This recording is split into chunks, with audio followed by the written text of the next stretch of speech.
Hello people, السلام علیکم، welcome back another one day mini vlog. گرمی کا یہ عالم ہے کہ اس نے تو پچھلے 100 سال کا ریکارڈ ہی توڑ کے رکھ دیا ہے، لیکن آپ کو پتہ ہے ساؤتھ پنجاب میں سردی بھی ایکسٹریم پوائنٹ پہ جاتی ہے اور گرمی بھی ایکسٹریم پوائنٹ پہ جاتی ہے۔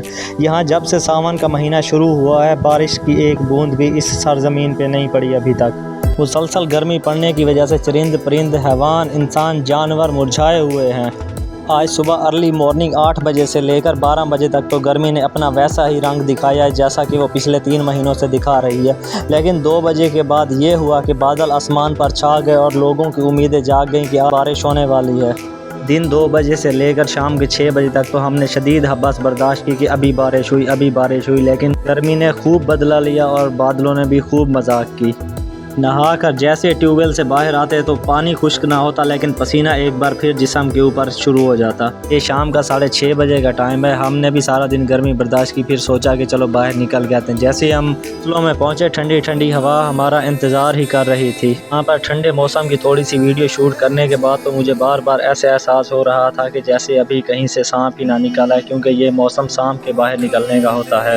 پاکستان میں جتنے بھی بڑے زہریلے 4 سانپ ہیں وہ رات کے وقت ہی نکلتے ہیں، انہیں نوکٹرنل کہتے ہیں۔ کپاس کے پودے سارا دن دھوپ میں کھڑے ہونے کے بعد شام کو ٹھنڈی ہوا کھاتے ہوئے ایسے کھلا رہے تھے کہ جیسے کوئی بچہ اپنی ماں کو دیکھ کر خوش ہوتا ہے۔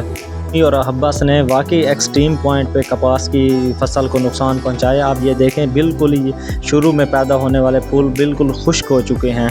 یہ صرف 2-4 پودے نہیں ہیں، بلکہ جتنے بھی ایکڑ ہم نے وزٹ کیے ہیں سب ایسے ہی ہیں، نیچے سے سارے پھول خشک ہو چکے ہیں۔ اس وقت پاکستان میں گرمی کا واحد علاج صرف بارش ہی ہے، لیکن اب فصل پکنے کے بالکل آخری مراحل میں ہے، تو اس کے لیے بارش کا زیادہ ہونا بھی نقصان دہ ہے۔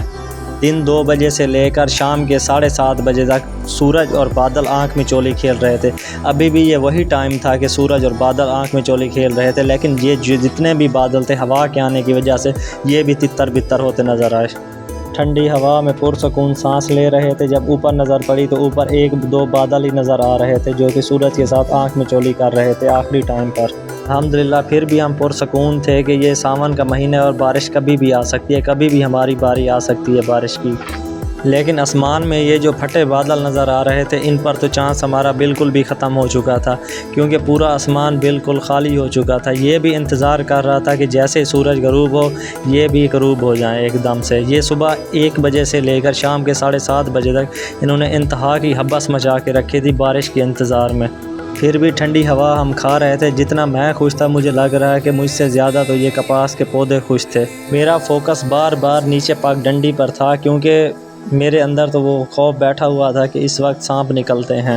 20 ایکڑ کپاس کی فصل کے بغل میں 1 ایکڑ دھان کا بھی تھا۔ قدرت کی ہوا کے انتہائی پرسکون طریقے سے مزے لے رہا تھا۔ ایسے بھی دھان واحد فصل ہے جس کے لیے پانی کی شدید ضرورت ہوتی ہے، خصوص اس موسم میں تو انتہا کی ضرورت ہوتی ہے پانی کی۔ اگر آپ بھی گاؤں سے ہیں اور شام کو جا کر فصلوں میں پرسکون فضا کا نظارہ نہیں کرتے تو پھر آپ صرف سانس لے رہے ہیں۔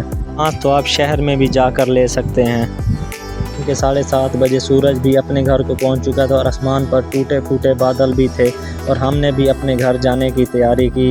پھر بھی بارش کے ابھی تک کچھ امکان نظر نہ آ رہے تھے۔